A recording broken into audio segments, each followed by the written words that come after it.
Alright, 3, 2, 1, on est live. Bonjour mesdames et messieurs, bienvenue à un nouvel épisode du Liberté 45 podcast. Aujourd'hui, on a la chance d'avoir avec nous Marianne Spear pour une seconde fois. Yeah! Merci de me recevoir une seconde fois. C'est un honneur, c'est un grand plaisir. Pour commencer, tu étais là à l'épisode 36 au mois de février 2022. C'était vraiment cool, je pense que les gens avaient quand même vraiment aimé ton passage, entre autres. Entre-temps, on est allé à ton show à TV. Right? Oui! Right? Je me demandais là, pour les gens, mettons, qui n'ont pas écouté l'épisode précédent avec toi, est-ce que tu peux te présenter comme brièvement, t'es qui, puis ce que tu fais dans cet univers-là? Oui, absolument. Je m'appelle Marianne Spear. J'ai fait un DEC en services financiers à 16-17 ans. Puis je faisais partie aussi du club entrepreneurial de mon cégep. J'avais parti un projet qui s'appelait Ton nom à crédit, où est-ce qu'on donnait des conférences pour les gens du cégep par rapport aux finances personnelles. Le projet a évolué. C'est devenu une émission de télé à Ma-TV, la chaîne de Vidéotron, la chaîne citoyenne. Ça s'appelle « Parler d'argent, c'est pas stressant », l'émission à laquelle vous avez passé. Puis en passant, après votre passage, toute l'équipe ont dit que ça les motivait vraiment puis ça leur donnait envie d'entrer dans le mouvement. Ah ouais? Oui, vraiment, le caméraman, le réalisateur, puis tu sais, j'en ai passé des invités. Ah ouais. C'est la première fois que j'ai eu ce discours-là. Fait que maintenant, c'est ça que je fais. J'anime, je produis le contenu de cette émission-là. Good job. Et je donne beaucoup d'ateliers aussi aux nouveaux arrivants sur le système bancaire, les impôts, vraiment juste des séances d'information parce que c'est assez crucial là, quand tu arrives dans un environnement de savoir comment ça fonctionne au niveau de l'économie puis de l'argent. Puis c'est fou, au début, quand on est arrivé, on était genre, tu sais, comment ça va se passer et tout. Puis, mais je suis curieux, tu sais, tu disais que ça avait motivé l'équipe de tournage. En gros, c'est qu'il n'y avait jamais entendu parler, dans le fond, du mouvement FIR avant, genre? Exactement. Puis je sais pas pour vous, mais en étant dans ce domaine-là, un peu que je dirais l'éducation financière, la vulgarisation financière, j'ai de la misère avec l'éducation parce que moi, dans ma tête, quand j'ai lancé ce projet-là, c'était pour moi-même en apprendre. Puis je suis pas elle qui donne les conseils, j'apporte du monde, puis je pose mes questions, puis c'est filmé, fait que j'en fais profiter au monde, tu sais. Nice. Mais je suis toujours un peu, on dirait, décalée de la vérité par rapport à ce que les gens savent.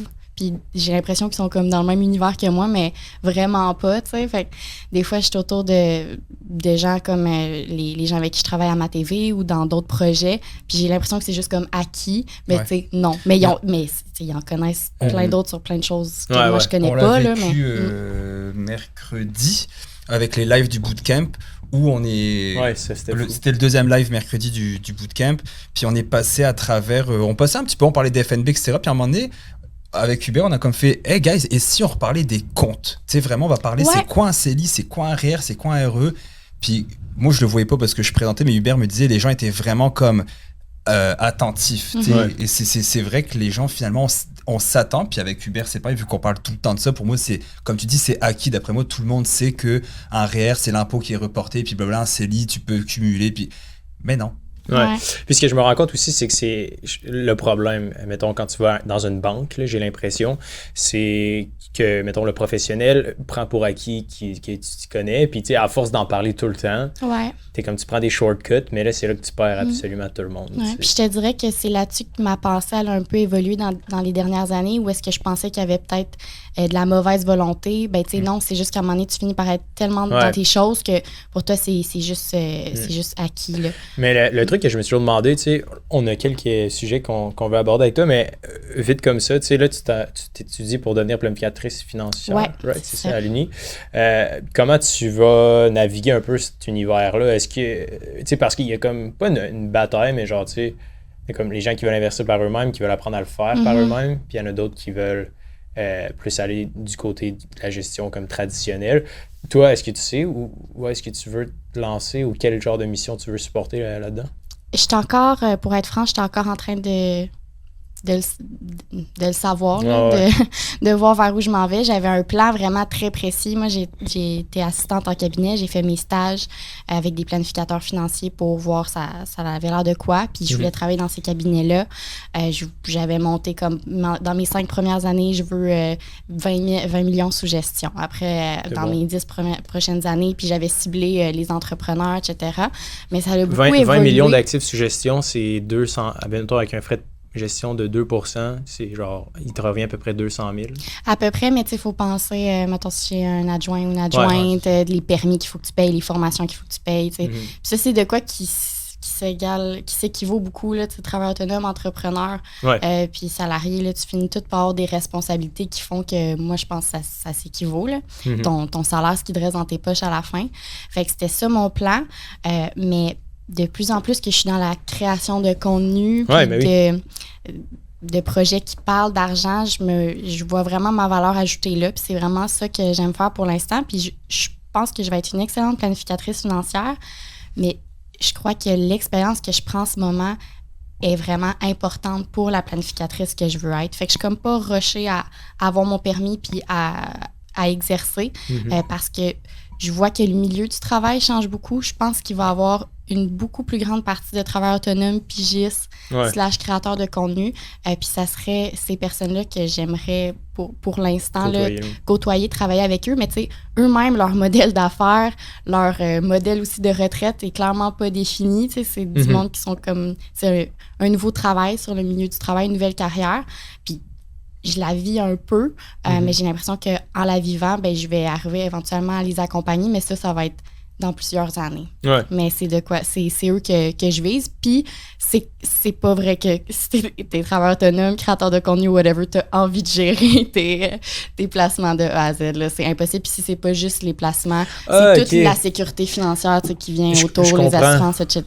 Je comprends ce que tu veux. Dans le fond, ultimement, pas ta clientèle idéale, mais les personnes avec qui tu aimerais côtoyer puis offrir tes services, entre autres, c'est, mettons, d'autres créateurs de contenu, mettons, des YouTubers ou du monde comme ça, genre, parce que tu comprends leur réalité, genre. Oui, puis exactement, puis je sens que ça va être un marché de beaucoup plus grandissant, puis ils vont vraiment avoir besoin de ces services. Fait que toi, c'est genre, hey, salut, je suis une créatrice de contenu à la base. Ben, mettons, je l'ai été 10 ans, mettons. C'est ça, exact. Fait que j'ai eu un show de télé, je sais ce que tu vis au day-to-day, genre, fait que je peux comprendre ta réalité, donc...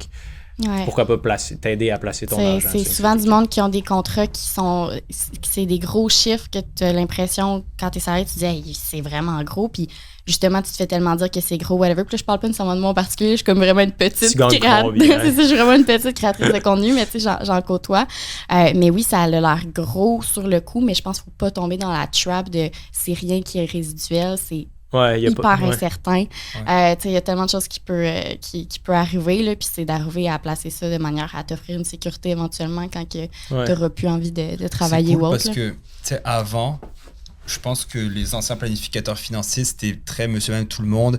Tu finis tes études, tu as ta job, tu fais la même job pendant 25, 30, 40 ans, tu as ta retraite, merci, bonsoir. Mais comme tu dis, il y a tellement de nouveaux métiers qui sortent. Il y a tellement de on a fait par la faute d'entrepreneurs, mais il y a de plus en plus de personnes qui ont des side hustles. Il y a de plus en plus de personnes qui veulent partir leur projet.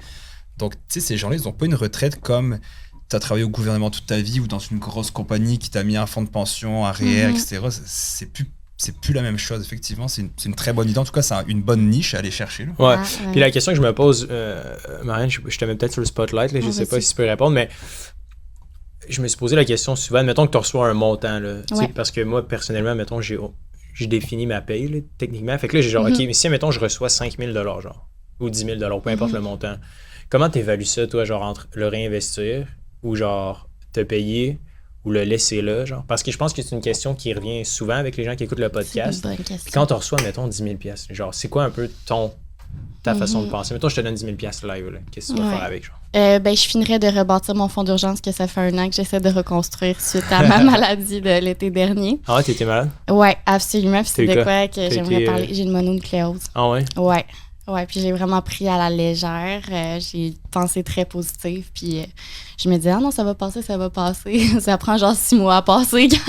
Ah ouais? Fait que, ben, tu sais, 2 mois vraiment à terre, là, mais après, je pensais en revenir plus vite, là. Ça fait quoi une mono, dans le fond? C'est genre tu tousses? Tu dors. T'es tout le temps la première, comme, dans le fond, moi, ça a pris 2 semaines avant même 1 mois avant qu'il diagnostique bien, parce que j'avais un streptocoque au début.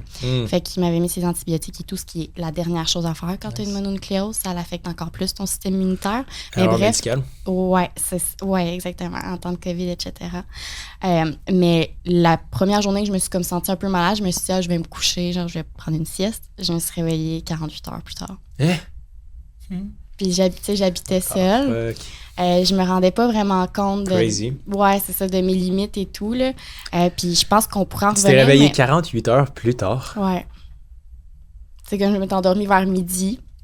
J'ai passé 2 nuits, je me suis réveillée le lendemain matin. Tu vas être affamé.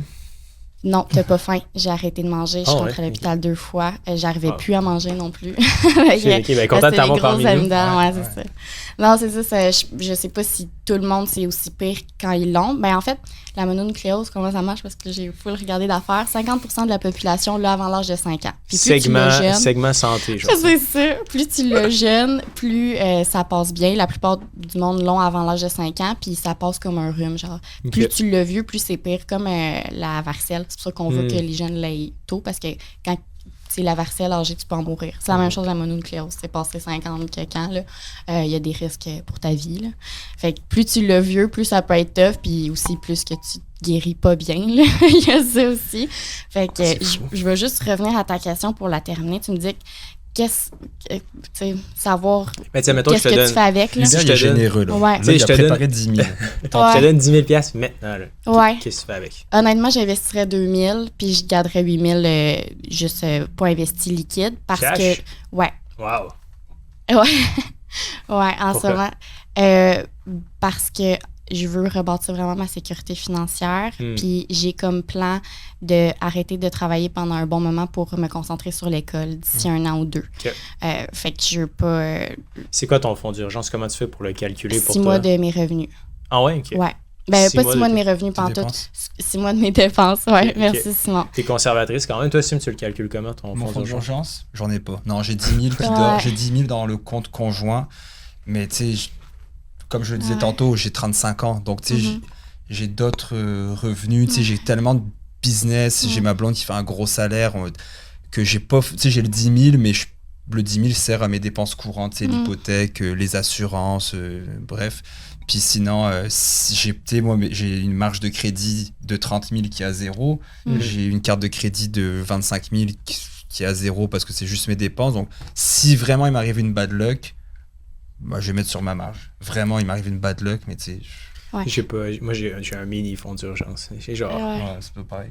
Genre 1000, 2000. Mais, ben, tu sais, il faut que ça aille avec tes dépenses obligatoires aussi. Mais j'ai calculé genre 2 mois de mes dépenses, mettons. Ben, tu vois, tu dis je suis conservatrice, mais je l'étais pas, v'là tu t'attends que t'aies une mononucléose.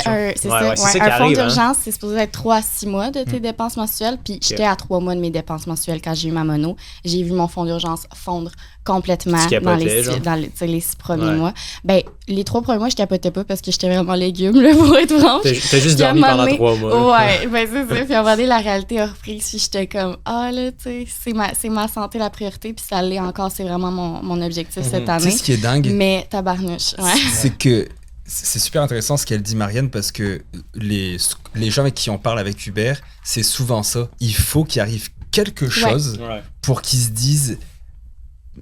faut que je prenne action. Quand tu peux leur dire, un peu comme quand on était vraiment jeune, que nos parents disaient touche pas au four, c'est chaud, c'est tu touches au four pareil, puis là t'es comme fuck, ils avaient raison. C'est un peu la même chose. Puis, une chose, l'autre affaire, si je reçois 10 000 là d'un contrat, que je suis créatrice de contenu, whatever, bref, c'est du revenu de travail autonome. Un show de télé.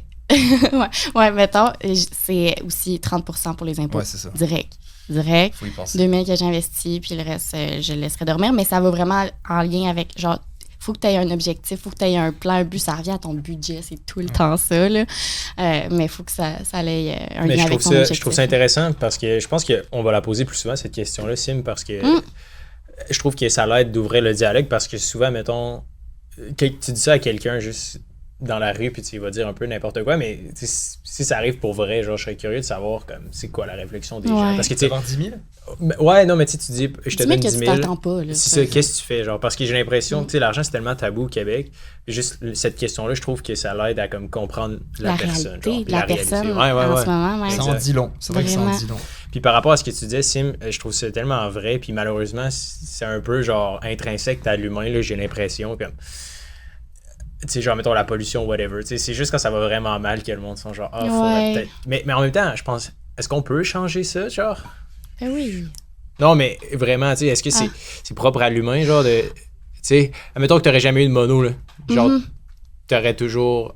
tu prendrais plus de risques, right? Oui, puis même que, tu sais, c'est ça que j'allais dire. Si ça avait pas été de la mono, j'aurais sûrement continué comme que je faisais. Puis, tu sais, là, on parlait risque-argent, mais tu sais aussi, je faisais pas assez attention à ma santé. Ouais, c'est ça. Puis, je m'en demandais trop. Fait que j'aurais sûrement continué pendant vraiment longtemps. C'est sûr qu'à un moment donné, mon corps, la vie m'aurait envoyé de quoi. Puis là, c'est la mono, parce qu'une autre parenthèse santé, tu sais, la mono, comment ça fonctionne, c'est qu'on l'a pas mal tous, c'est juste que ça se déclenche ou ça se déclenche pas. 50% de la population, ça se déclenche avant 5 ans.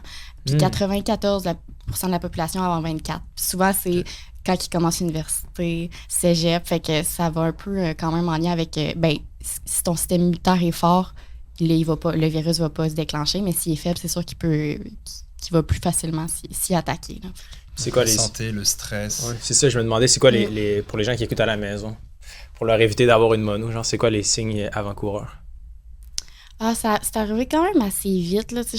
J'ai dit ça, mais non, parce que j'y ai repensé après, puis j'ai pensé à plein de choses.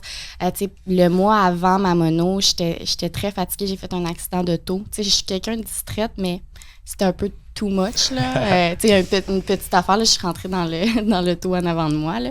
Mais quand même, c'est au-delà de ce que je habituée de voir par ma maladresse. Là. Fait qu'il y a un accident d'auto, je m'étais mis à perdre quand même beaucoup de poids, même si je mangeais comme d'habitude. Puis éventuellement, c'est le mal de gorge qui est embarqué. Mais il a fallu que je voie 3 médecins qui me disent que j'avais sûrement la COVID, mais que j'avais passé le test puis j'avais pas la COVID. Pour que finalement, je rentre à l'hôpital. Je rentrais à l'urgence puis je pleurais. J'étais genre, fait de quoi? J'habitais toute seule. Là. J'étais juste comme ça. Ouais, j'étais juste comme fait de quoi? Genre, ça marche pas du tout, là. Puis quand je suis rentrée finalement à l'urgence, ils m'ont dit c'est un streptocoque, ils m'ont mis ses antibiotiques. Puis j'ai eu aussi, je me souviens plus c'est quoi le médicament, mais bref, ça donne un boost d'adrénaline. Fait que j'ai bien filé pendant 24 heures. Puis en 24 heures, je recommence à travailler. J'avais des vacances de prévues, je suis partie. Genre, j'ai travaillé le bout que je filais bien. Puis au moment où il fallait que je prenne l'auto pour partir avec mes amis, je suis partie. Puis ça a été comme la pire décision de ta vie financière là, aussi, là, vraiment. Fait que c'était quelque chose que j'avais envie de vous dire aujourd'hui. Comme j'ai 22 ans, moi, aujourd'hui, puis j'avais envie de vous dire ma meilleure décision financière en début vingtaine, puis ma pire décision financière en début vingtaine. On pourra faire le tour. Ça vous oui, je suis vraiment down. OK, good. Vas-y, je pense que tu as pensé un peu plus que nous. Ouais, c'est bon, vous allez avoir le semi-V rouge. Genre, c'est quoi? Parce que j'en ai beaucoup de pires, donc je sais pas. Là. T'en aimeras une. Mais vas-y, Marianne, commençons avec ta pire décision financière. Ma pire décision financière en début vingtaine, c'est de ne pas avoir fait attention à ma santé, de ne pas avoir été attentive à ma santé. Puis j'ai vu un de vos posts de Liberté 45 parce que vous disiez, tu sais, souvent, plus le conseil est complexe, moins il est comme efficace. Là. Puis je pense que c'est comme le conseil le plus basic qui existe, qu'on se fait dire, prends soin de ta santé, on souhaite de la santé à la nouvelle année. Ouais. Puis, mais c'est vraiment ça. Je me souviens, en 2020, pendant la COVID, j'avais un problème avec mon auto. Puis j'avais mal dans le dos depuis longtemps. Là. Je savais que j'avais mal dans le dos. Puis là, il fallait que je fasse une réparation sur mon auto de comme quelques centaines de dollars. Je pense que c'était pas loin de 1000, là, comme 700-800. Puis là, je me revenais du garage en me disant, je fais-tu la réparation sur mon auto? T'sais, on n'a plus vraiment besoin de la COVID, etc. Puis j'étais assise, j'avais mal dans le dos en même temps. Puis j'étais comme, Marianne, t'es là, t'as mal dans le dos. Puis tu veux dépenser de l'argent sur ton char. Mais tu veux pas genre dépenser sur un chiro ou un physio. J'étais comme, ça marche pas, là, ça marche pas du tout. Mais ça a quand même pris 1 an avant que je commence à avoir un physio à partir de là. Mais là, ça a été ma première prise de conscience de me dire comme, il y a de quoi qui est pas aligné, tu sais, avec ton discours puis avec ce que tu penses vraiment, là. Fait que 1 an après, j'ai commencé à m'occuper de mon dos, là. Puis encore, en ce moment, je suis dans les procédures. Mais puis je dis être attentive à ma santé et pas prendre soin de ma santé parce que c'est facile de penser que tu prends soin de ta santé, de penser que tu dors assez, que tu manges assez, que tu vois assez tes amis puis que tu travailles assez. Mais tu sais, chaque personne est différente puis on a quand même des besoins différents. Puis si toi, tu sens que tu as besoin de plus de sommeil, que tu as besoin de mieux manger, il faut que tu sois attentive à ça. Moi, j'avais tendance... Je suis pas quelqu'un qui se compare beaucoup en termes de comme jalousie. Ça me vient vraiment pas. Tu sais, mes amis, des fois, ils parlent puis je suis comme... Ils spill the tea. Je leur dis, puis des fois, ils rient de moi ou moi, je ris d'eux. Puis je dis, vous avez pas de quoi d'intéressant dans vos vies. Puis ils disent, Marianne, arrête de faire que c'était parfait. Puis bref, on se lance de même, mais on grandit ensemble au moins. Puis ce que je voulais dire, c'est que quand moi, je sentais que j'étais un peu plus fatiguée ou autre, je me disais, ouais, mais voyons, j'ai 20 ans, regarde mes amis faire ça, regarde tout le monde être capable de sortir en même temps de travailler, en même temps, genre, je suis capable moi aussi, tu sais, c'est pas vrai. Mais non, il aurait fallu que je m'écoute vraiment à ce moment-là, puis ça l'a amené des répercussions épouvantables, financières. J'étais encore en train de rebâtir mon fonds d'urgence. Aussi, je suis beaucoup plus craintive, comme tu peux voir. Mais vraiment être attentif à sa santé. C'est vrai, puis tu sais, ça me fait penser, j'ai pas la statistique en tête, là, mais on s'en était parlé. Tu sais, mettons que tu manques, c'est un parallèle avec la bourse, mais je pense que c'est vraiment vrai dans le cas de ton histoire. Il y a comme 15 journées, mettons, dans les 20 dernières années où il y a eu des rendements genre phénoménales en bourse. Là. Puis genre, avoir manqué ces 12 journées-là, genre, efface comme 50% de tes rendements sur genre une décennie. Genre. Parce que il y a des journées en particulier en bourse qui y a genre des méchants run-up, genre que tu veux absolument pas manquer. J'ai l'impression que c'est un peu la même chose avec la vie en général. Tu sais, en ce moment, moi et Sim, on a un mois record là, avec Liberté 45. Puis tu sais, si l'un de nous se blesse ou whatever it is, tu sais, bon, on automatise et tout, mais genre en général, ta santé, tu sais, le fait que tu manques comme un mois ou deux versus prendre une fin de semaine de plus de congé pour te reposer, tu checkes le retour sur investissement, t'es genre, aïe, j'ai bien fait d'aller passer un week-end au chalet, tu sais. Puis c'était tellement ironique pour moi que ça m'arrive parce que dans mes notes de cours quand j'étais au cégep, pendant mon cours sur l'assurance de personnes, il y avait une phrase dans mes notes de cours que j'avais adorée, puis c'était « Quel est votre plus grand actif financier selon vous? » Puis là, tout le monde répondait « La maison, mon chat, blablabla. » Mon chien. Puis, c'est ça. Puis là, la réponse c'était « Votre plus grand actif à vie sera votre capacité à travailler. » Exact. Ben, à générer des revenus. Tu sais, à faire de l'argent, là, ça sonne un peu. Puis je l'avais redit ça, puis je le disais souvent, puis je le pensais vraiment, mais je connaissais pas bien mes capacités, puis je m'écoutais pas non plus. Je me disais, t'as 20 ans, Marianne, t'es en pleine forme, il n'y a aucune raison, c'est ça. Il y a du monde qui l'ont difficile, tu sais, c'est genre, t'es capable, là, mais vraiment, début vingtaine, on part en appartement. Moi, j'habitais avec mon ex quand je partais en appartement, puis veux pas, j'ai vraiment sous-estimé à quel point que ça m'aidait d'être à deux, tu sais, niveau manger ensemble, faire l'épicerie, ces choses-là. Puis quand j'ai été toute seule, ben clairement que, tu sais, je me nourrissais pas bien, même si je me nourrissais pas bien. Fait que des petites choses comme ça. C'est intéressant. Ton meilleur coup dans ta vie. Puis tu sais, ce que tu disais, by the way, je pense que ça s'applique à n'importe quel âge. Tu dis début vingtaine, mais mi-trentaine, quarantaine, cinquantaine. Genre, je sens qu'on est vulnérable à 20 ans parce qu'on... on est un peu reckless. Là, on se dit qu'on peut soulever le monde, littéralement. C'est ça. Mais je veux savoir ton meilleur coup. Mon meilleur coup à date, là, 22, d'aller en thérapie. D'aller voir un psychologue. Ouais, définitivement. Je vais vous expliquer pourquoi.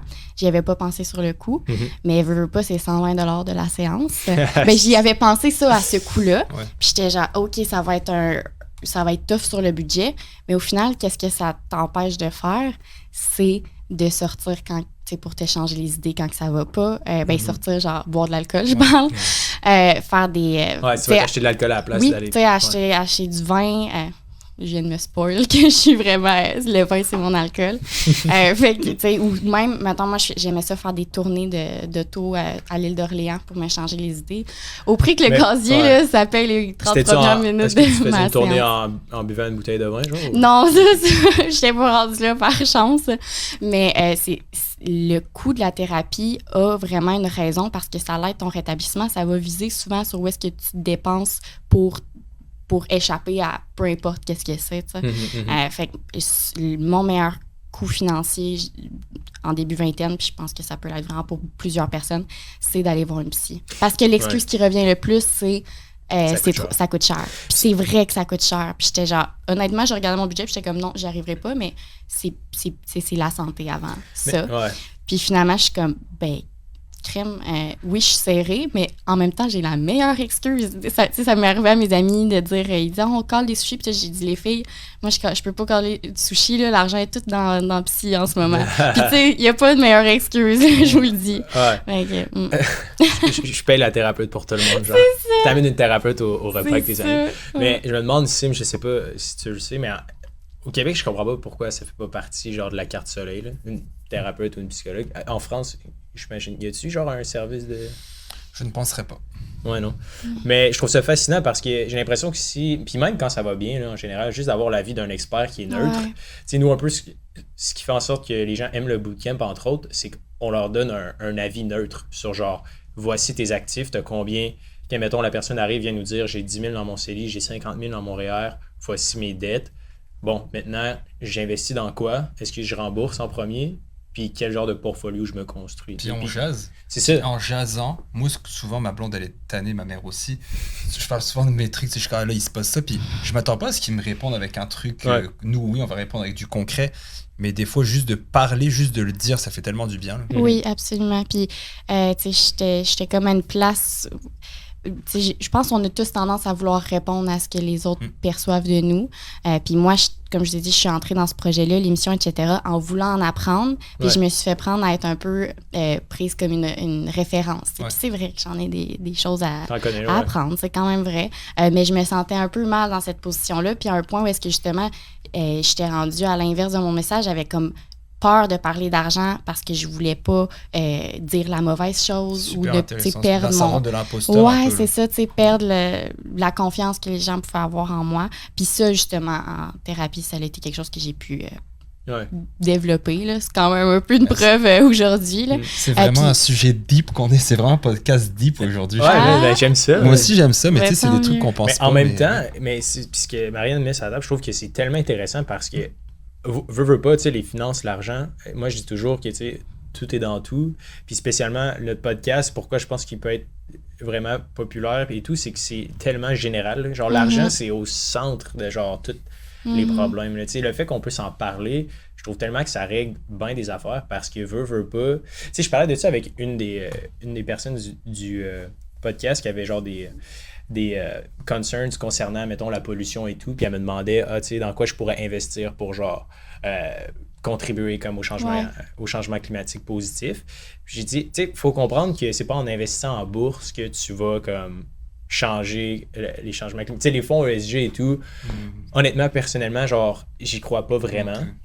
Je pense que ce qui est important, puis la leçon qu'on peut apprendre, puis tu sais, c'est juste une opinion, là, j'ai peut-être totalement tort, là, ça me dérange pas, mais je pense que ce qui est important de comprendre, c'est que l'argent, si l'éducation sur les finances serait plus grande, il y aurait genre un niveau de pollution vraiment moins élevé. Parce que quand tu regardes dans les rues, admettons, les sacs de chips à terre, les canettes vides, tout ça, là, c'est des mauvais achats. Là, right? C'est juste, tu sais, mettons, la consommation de vêtements de masse, genre, ou tu sais, l'univers du jetable. Mais tout ça, c'est que les gens comprennent pas c'est quoi la valeur $1, genre. Tu sais, $1 maintenant vaut vraiment cher dans 10 ans, t'es d'accord? Bien investi. Puis j'ai l'impression que, étant donné que les gens connaissent pas la valeur de l'argent puis connaissent pas la valeur de leur temps, ils vont dépenser dans des trucs absurdes qui pourront même pas mettre une valeur dessus puis qu'ils vont jeter dans la rue, genre. Ouais. Fait que moi, je me dis, au lieu de vouloir investir dans des fonds ESG puis de pas te sentir coupable, genre, ben, commence par en parler, tout simplement de parler d'argent autour de toi, genre, puis les décisions financières qui vont en découler vont, genre, sauver la planète, littéralement. Parce que c'est vrai. J'adore ton discours. J'adore ton discours, puis j'aimerais ajouter, j'ai eu cette discussion-là avec quelqu'un dernièrement, bâtir sa conscience écologique. Je pense en effet que, comme tu dis, c'est pas en investissant en bourse, à moins d'investir dans des milliards que ça va changer. Mais veut pas, cette personne-là est en train de bâtir sa conscience écologique. Puis je pense, moi je me souviens, c'est épouvantable ce que je vais vous conter, OK? C'est épouvantable. On veut tout savoir. Mon premier stage, j'avais même pas 18 ans, j'avais 17 ans. En finance? Cabinet, un cabinet en service financier ici à Québec, j'ai adoré. Il rencontrait un client, puis justement, le client voulait investir dans les produits verts, ESG, etc. C'était vraiment au tout début, là, c'était avant qu'on apprenne qu'il y avait des affaires de greenwashing. De greenwashing, puis tu sais, c'est ça. Ouais, c'était genre ExxonMobil, genre, puis Shell qui étaient genre les fonds ESG. Exactement. Puis, pour ceux qui savent pas, ESG, environnement, un fonds environnement, social, gouvernance. Admettons, Tesla a été rejeté, genre, de certains fonds ESG. Ouais. Puis ExxonMobil, genre, est les plus gros actionnaires souvent des fonds ESG. Ben, tu sais, je veux pas pousser l'émission, là, mais il y a un segment vraiment intéressant dans la saison 4, là, on étale c'est quoi ESG. Sur MATV? Ouais, sur MATV. Il l'a sur Internet ou sur Illico pour eux qui sont avec Vidéotron. Il faudrait que vous soyez sur YouTube. C'est l'épisode avec Gérald Fillon aussi. Mais ça va venir parce qu'après un an, j'ai les droits sur l'émission, fait que je peux publier. C'est juste mes talents technologiques qui sont sur ta propre chaîne YouTube, genre? Je vais confirmer avec MATV, mais selon ce que j'ai lu et que je vais devoir relire, après un an, je peux... Ils sont à toi? Ouais. Ah, Nice. Ouais, c'est ça. Mais tu sais, chaque Ontario. saison est une nouvelle entente, là, fait que bon, je revérifie, mais C'est nice. ça devrait l'être prochainement. Avec Gérald Filion, je sais que c'était une grosse Ouais, tête quand même. oui, c'est un des épisodes que j'ai adoré avec le vôtre. Non, mais je les aime tous beaucoup, là. Ben, Mais première partie de cet épisode-là, j'étais avec Gérald Fillon. On parle de son livre L'heure des choix qui est excellent, qui est écrit avec Il est sorti? l'économiste François Delorme. Mhm. Ouais. Puis en gros, il explique qu'en ce moment, il y a une crise sociale, écologique et économique, mais que c'est pas trois crises différentes. C'est une et même crise qui s'alimente entre elles. Puis c'est très bien expliqué. Puis surtout, ce qui est le fun, c'est que c'est Gérald Fillon qui présente la situation. Puis en tant que journaliste économique, il est excellent. Puis il aborde plusieurs sujets, genre les autos électriques, le transport, les impôts, etc. D'un côté. Puis de l'autre côté, c'est François Delorme, l'économiste, qui apporte son point de vue vraiment d'économiste. Parce que Gérald Fillon, c'est un journaliste spécialisé en économie, ce n'est pas un économiste. Mais François Delorme, c'est vraiment un économiste. Puis son expertise, sa spécialité, c'est en développement durable. Fait que, Ton histoire. ouais, c'était quoi déjà mon... Ah oui, je pensais m'en sortir. Oh Seigneur, OK.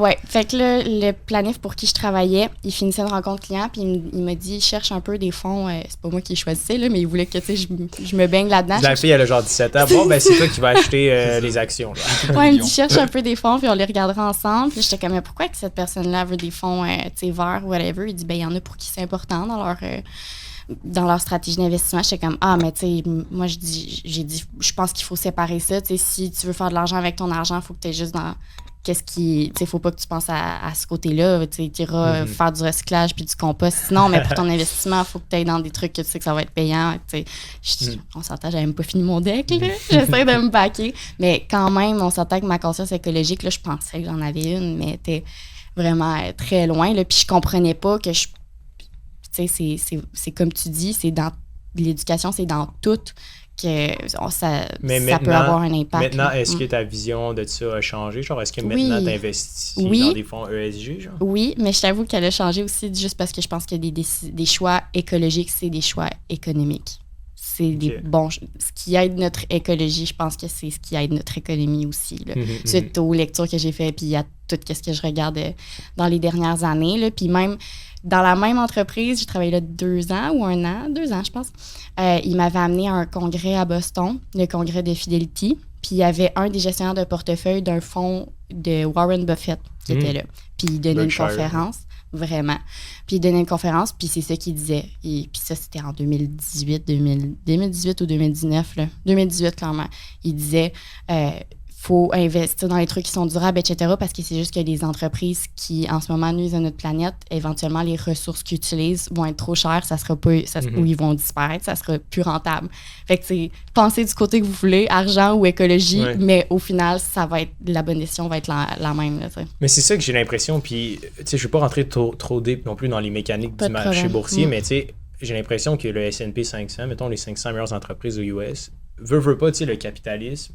Personnellement, je trouve ça magnifique parce que ça va optimiser vers ce qu'on a de besoin. Tu sais, mettons, dans l'absolu. Là, puis j'ai l'impression qu'on est d'accord que des énergies renouvelables, la récupération, l'économie circulaire, sur papier, là, ça fonctionne. Genre, c'est bien plus payant. Là, de genre recycler tout le temps la même voiture, la même aluminium. Genre, sur un business plan, genre, ça fonctionne. Fait que je me dis, ultimement, le S&P 500, les plus grosses entreprises américaines, et veut pas, ça va être eux qui vont monter dans les échelons au fil du temps. Là. Fait que je suis un peu encore déchiré dans le sens que tu veux-tu vraiment juste investir dans les fonds comme verts, etc. maintenant, ou essayer de juste comme parler d'argent au souper de famille. Genre, ben, je trouve aussi qu'il va y avoir une plus grande différence dans parler d'argent, mais je trouve que c'est quand même encourageant de voir quelqu'un qui s'abattit sa conscience écologique, comme j'ai l'impression. Sim, c'est quoi ton pire coût financier? Ah, il pensait! Je pensais que tu avais oublié. En fait, j'ai pas de pire coût financier en tant que tel. Je le résumerai en une phrase, en fait, une citation, un adage qui dit « c'est les petites fuites qui font couler les gros paquebots ». Et moi, ça a été ça mon gros problème, c'est que j'avais pas de budget. J'ai toujours fait quand même pas mal d'argent, pas au niveau du taux horaire, mais parce que je travaillais beaucoup trop. Et ça a été, quand je voulais quelque chose, j'avais aucune discipline de dire non, aucune perspective d'avenir, Donc, je voulais un nouvel appareil photo à 2000 pièces. Je m'achetais un nouvel, tu sais, à 23, 24 ans, là. Je m'achetais ça. Je voulais ça. Un resto, j'y allais. J'avais aucune retenue. Puis ça m'a amené à rien mettre de côté pendant des années, alors que j'aurais tellement pu me créer un fonds énorme. Donc, ça a été ma pire. J'ai pas fait de grosses dépenses folles, tu sais. Non, jamais. Ça a été ça. 2000 pièces un appareil photo, au moins. Ça serait une grosse dépense, mais c'est ça. Mais tu sais, c'était. Pour moi, à l'époque, c'était quand même des petites dépenses, dans le sens que je faisais quand même beaucoup d'argent. Donc, c'était là, les restos. Avec ma blonde, quand on a commencé à se fréquenter, on allait au resto à chaque jour. À chaque jour, on allait manger au resto. Je trouve ça le fun que tu dis ça, parce que c'est vrai que c'est une activité de couple, là, puis de nouveaux couples, qui est quand même assez populaire. Là. Moi, je suis nouvellement en couple, là, si vous ne saviez pas. Merci. Puis c'est la première fois que je suis comme en couple avec quelqu'un qui est un peu à la même place que moi dans la vie, même que professionnellement. C'est ça. Même que professionnellement, il est encore plus aux études, puis en train de figure out certaines choses. Mais ça l'ouvre à des discussions beaucoup plus avec l'argent. Ou dans mes autres relations, je me faisais couper vite de juste comme, c'est pas grave, je vais payer. Ou tu sais, t'as fait ça cette année, moi j'ai fait ça ce mois-ci. J'ai comme, OK, bye.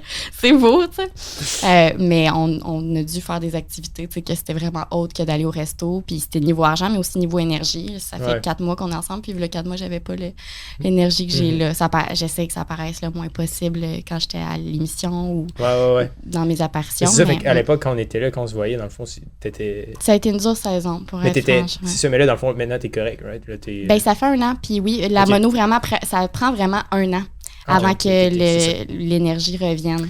Mais je pense que, tu sais, le fait que, tu sais, mettons, tu racontes ces histoires-là, je pense vraiment que ça peut aider des gens plus jeunes aussi, tu sais, mettons, de partager ces erreurs-là, c'est comme, hey, check ça, voici comme une flaque, ou tu sais, l'idée que tu dis, une plaque de glace, tu vas glisser. Ton meilleur coup? Mais est-ce que, Simon, je t'ai coupé, si tu voulais continuer ces restos? Non, c'était les restos, mais oui, je pense qu'il faut faire attention à ça. Puis mon meilleur coup, je te dirais, mon meilleur coup, c'est d'avoir échangé mon temps contre de l'argent quand j'étais jeune. J'ai jamais dit non à un projet, j'ai travaillé fort. Puis je reprends la quote qu'elle disait, je reprends ce qu'elle a dit Vicky Pailleur la fois passée, c'est que pendant sa jeunesse, elle a fait des choix, les gens l'ont jugée, puis maintenant, 7-8 ans après, les gens sont exactement à la même place qu'ils étaient dans une job de merde qu'ils aiment, ou dans une job qu'ils n'aiment pas, dans une situation financière qu'ils aiment pas, dans leur même appart. Puis moi, je m'achète une cabane, puis je roule en BM, puis je fais de l'argent, puis je pourrais arrêter de travailler. Donc, je pense que c'était ça. Et l'autre bon coup, on parlait de santé, qui n'est pas forcément financier, c'est de ne pas avoir d'addiction. Je fume pas, je bois pas, j'ai jamais touché un joint, j'ai jamais touché à de la drogue. À part le gourou, Dieu me pardonne. T'es accro gourou. Le gourou, c'est quelque chose.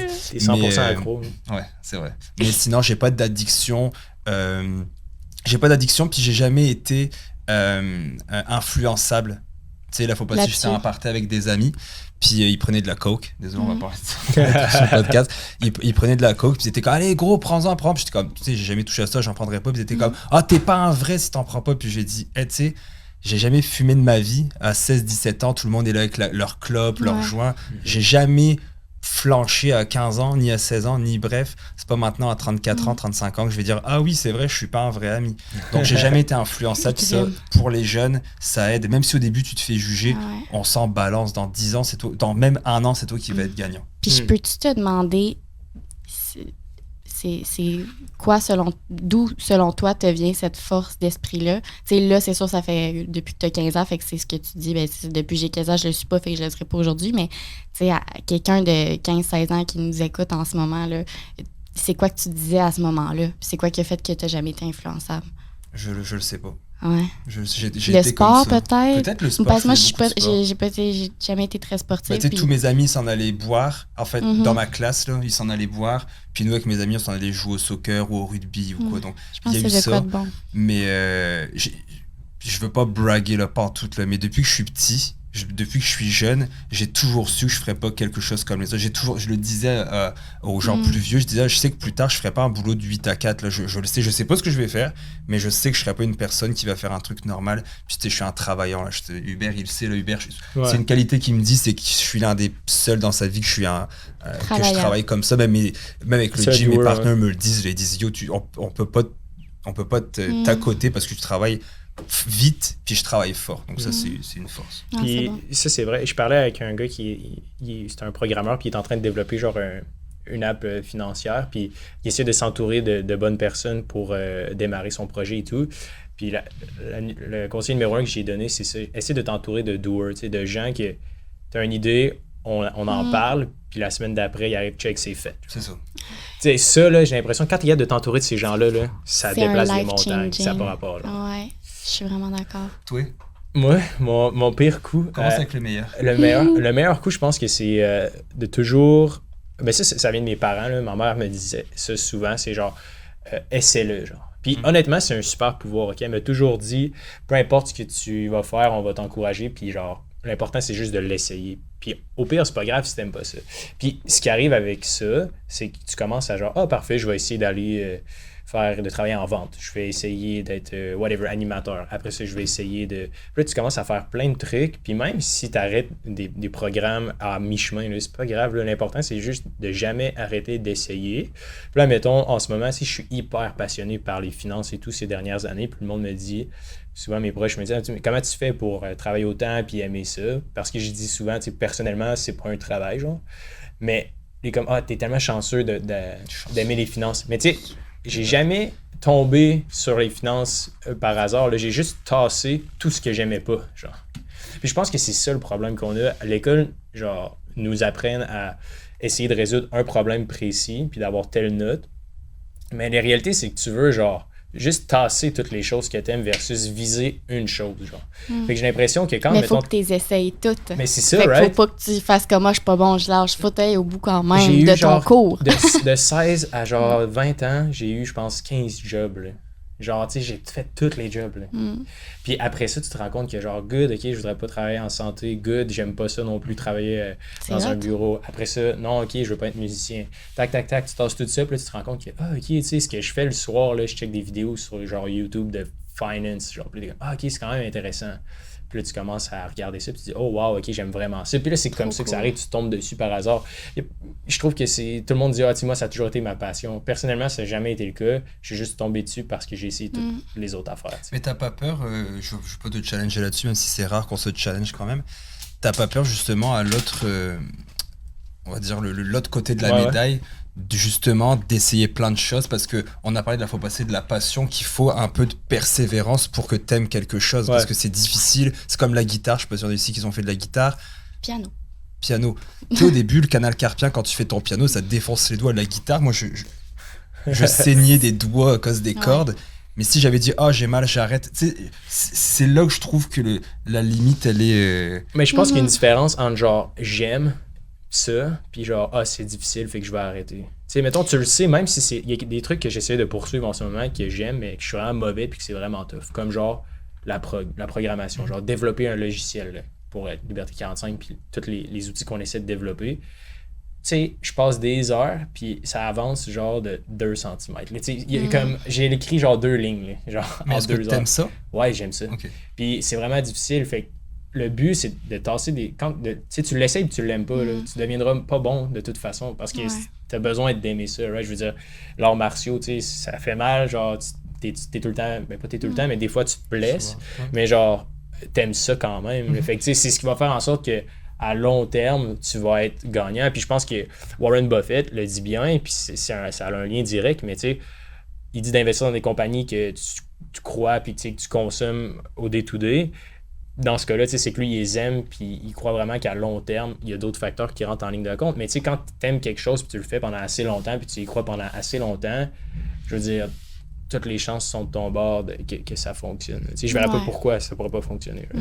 Ben, je vois que c'est pas le seul ingrédient. Tu sais, que c'est pas juste de suivre ce conseil-là puis de prendre pour acquis, mais je trouve que c'est vraiment une bonne base. Mais au lieu de genre dire, trouve ce que t'aimes dans la vie, genre, hey man, c'est genre tellement difficile. Tu sais, quand tu te fais dire, tu sais, Marianne, c'est quoi que t'aimes dans la vie? J'ai aucune idée. Parce que je te compare ça. Mettons, vas-y. Je te fais une comparaison, après on parlera de ton mauvais coup. Ouais. Moi, j'ai fait du karaté, j'ai commencé à 4 ans et demi. Mes parents m'ont forcé à faire du karaté. Mon père, il m'a forcé. J'avais pas le choix d'y aller. À un moment donné, j'avais pas envie d'y aller, mais je le savais que c'était inévitable. J'en ai fait pendant des années sans aimer ça. Mais à un moment donné, parce que tous tes amis s'en vont jouer le samedi matin ou le mercredi après-midi. On n'a pas l'école en France le mercredi après-midi. Puis toi, tu dois aller au karaté enfermé à faire des katas puis faire des techniques. Ça me tentait pas, mais après, J'ai tellement été content que mes parents m'aient forcé, j'ai tellement été content. C'est un peu comme il dit un gars que je suis sur Instagram qui s'appelle Mr. Jiu-Jitsu. Il dit, tu sais, ton enfant, il veut pas se brosser les dents. Vous n'avez pas de kids, mais moi, Olivia, le soir, là, pour lui brosser les dents, c'est l'enfer. Mais moi, je me souviens que j'ai été gossante avec ça pendant longtemps. Est-ce que tes parents vont te dire quand même, non, c'est pas un choix, là, c'est pas une option, là, c'est let's go, tu te brosses les dents parce qu'ils savent que plus tard, bah, l'enfant va être content parce qu'il va sauver des milliers de dollars chez le dentiste. Et c'est un peu la même chose, si tu disais, t'aimes pas, t'arrêtes.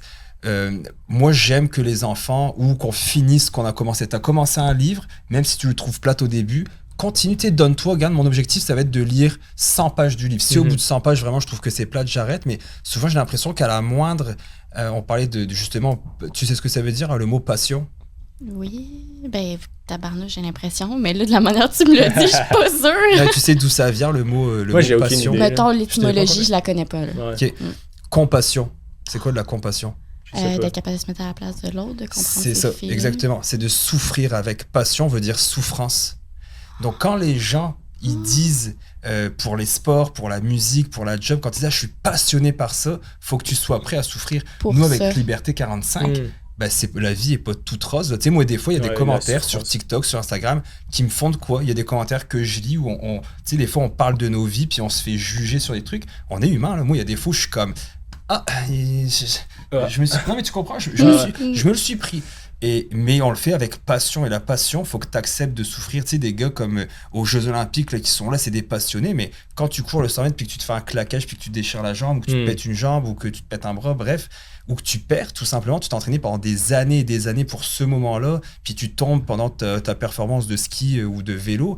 C'est horrible, c'est une souffrance qui doit être terrible. Mais je pense qu'on oublie le mot passion, puis la passion, que ce soit dans la job, que ce soit dans ses études, dans ses projets, tu sais, faut que tu acceptes qu'à un moment donné, c'est inévitable qu'il va y avoir de la souffrance, qu'il va y avoir quelque chose qui va te faire du mal, tout simplement. Ouais. Mais une passion, c'est que t'aimes tellement ça que tu serais prêt à souffrir pour... Mais je suis d'accord, Sim, puis je comprends. Je pense qu'on a vraiment deux écoles de pensée qui sont différentes. Moi, au contraire, je suis comme, non, si t'aimes pas ça, fais juste quit, genre, right?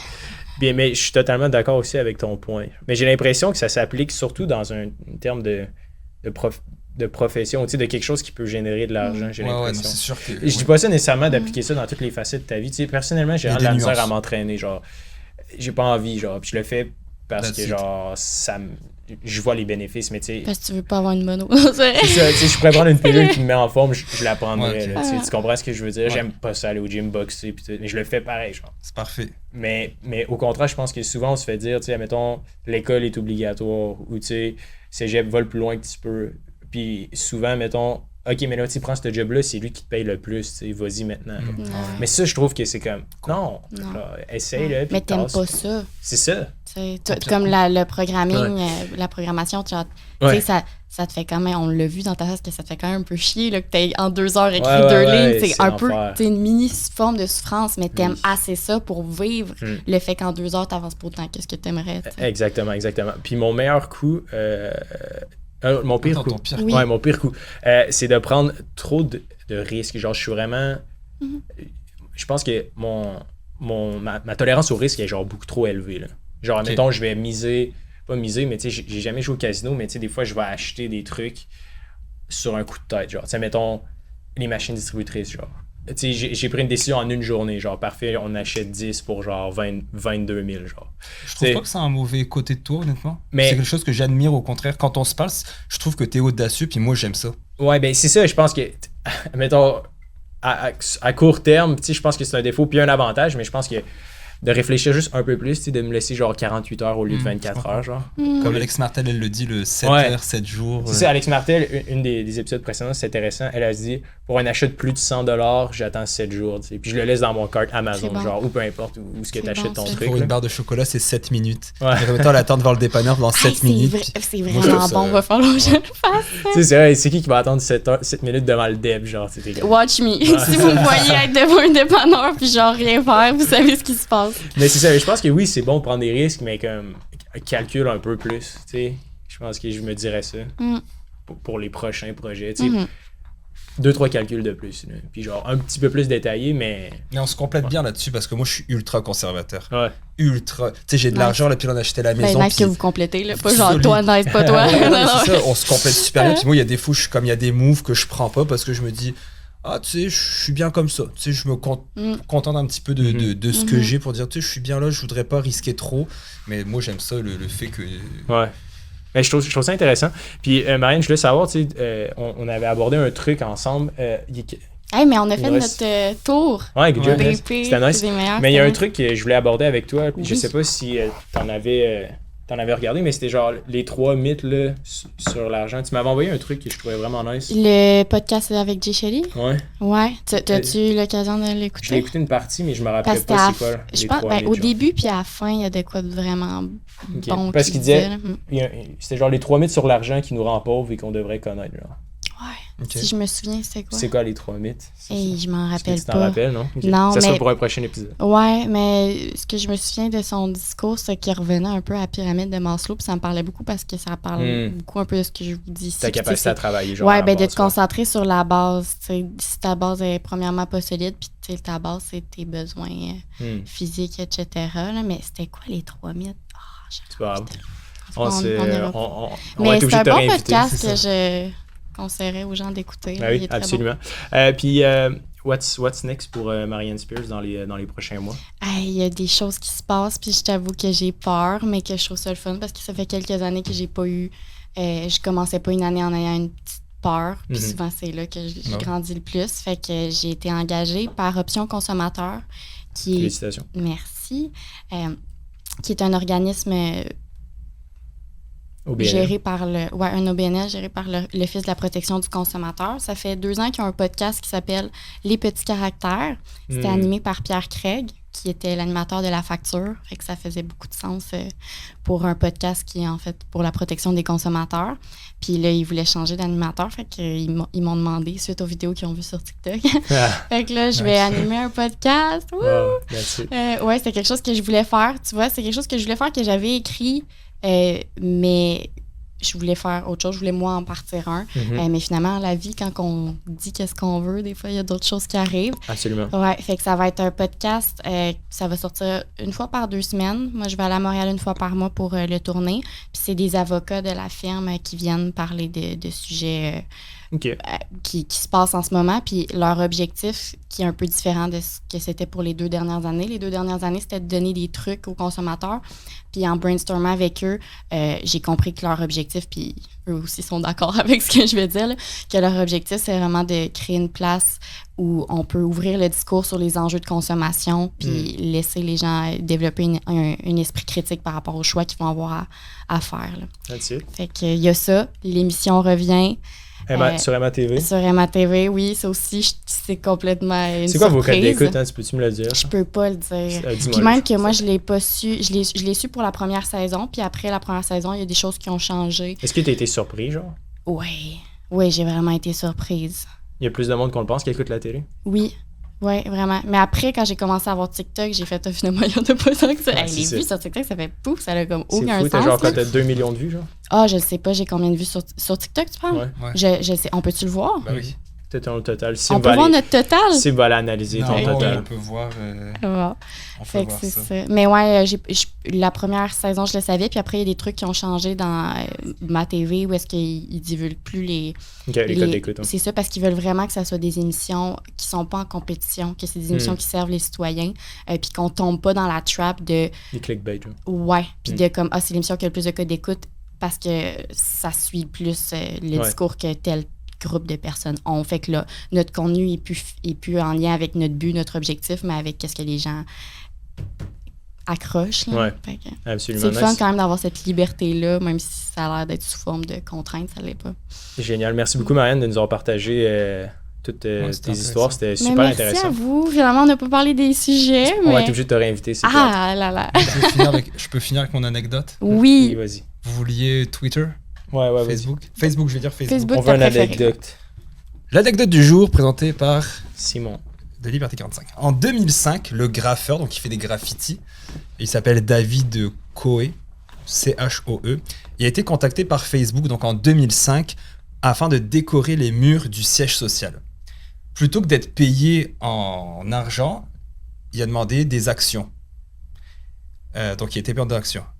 En 2012, lors de l'introduction en bourse de Facebook, ses actions valaient 200 millions de dollars. Aïe! Wow. L'opportunité. On reparlait de Guillaume à un moment donné dans quelques temps. Dans le prochain et les épisode. Opportunités. Voilà, c'était mon anecdote. Fait que, morale de l'histoire, faites-vous payer en actions quand vous en avez l'achat. Pour les gens qui veulent en savoir plus sur Marianne, sur Emma TV, TikTok. J'ai un site internet que j'ai tout fait moi-même pendant une bulle de TDA durant une nuit. C'est mariannespear.com. Mariannespear.com, ouais. That's it. Génial. Si vous avez des questions concernant les finances ou d'autres invités que vous aimeriez avoir sur le podcast, allez simplement sur liberté45.com. En bas à droite, il y a un petit chat où est-ce que vous pouvez suggérer des idées et remercier Marianne pour son passage à notre podcast. Donc, sur ce, on se dit à la semaine prochaine.